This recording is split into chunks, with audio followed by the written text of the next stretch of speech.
Estruturas sintáticas no texto. A gente já vem estudando sintaxe há algum tempinho.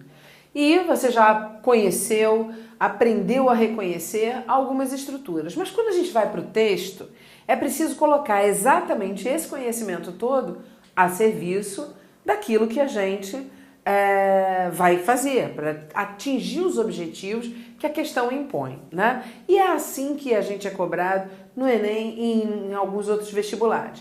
Então o que nós vamos ver hoje aqui é como é que eu posso reconhecer algumas dessas estruturas e trabalhar com elas no texto, principalmente para dar conta de questões que envolvem conceitos como paralelismo, implícitos, tá certo? Inferências.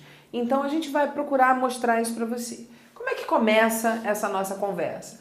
Começa com o reconhecimento das estruturas. E qual é o elemento que você tem que ir de cara, né, localizar para começar a perceber a estrutura?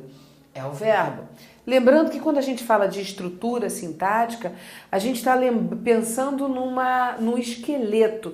Imagine a oração como um esqueleto, né? Com boxes, né? Com espaços onde eu vou poder colocar as funções específicas. Eu tenho um espaço para cada coisa nessa estrutura. Ela é pré-moldada, por assim dizer. E aí eu vou preenchendo um espaço do sujeito que poderá ser preenchido ou não. Mas eu preciso ter uma autorização para preencher esse espaço do sujeito. Se ele vai ser preenchido ou não, depende do verbo. E esse verbo tem que ser um verbo pessoal ou ainda não ser um verbo impessoal, porque o verbo impessoal anula essa posição do sujeito. Então o sujeito já não vai ser preenchido.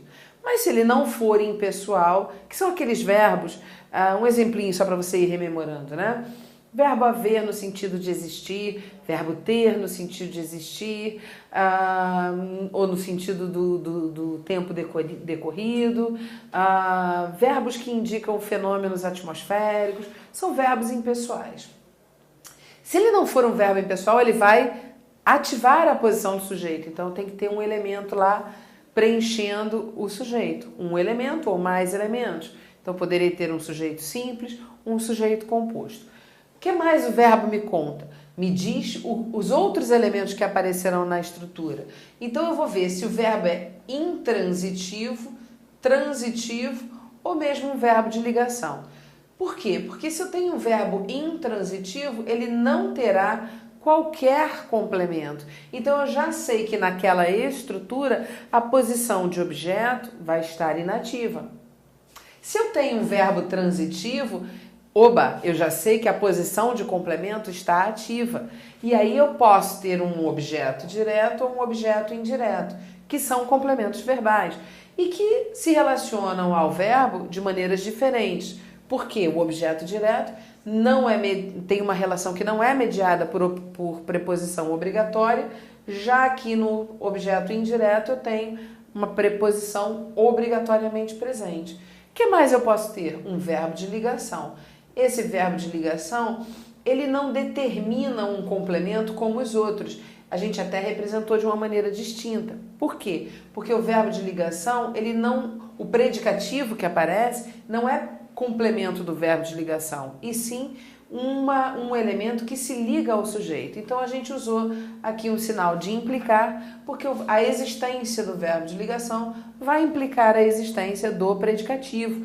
Predicativo esse que se reporta ao sujeito, desde que haja o verbo de ligação. Então veja só, compreender essa estrutura, detectar essa estrutura, é trabalho que se faz com um primeiro passo, ver como o verbo se comporta, ver que tipo de verbo eu tenho ali.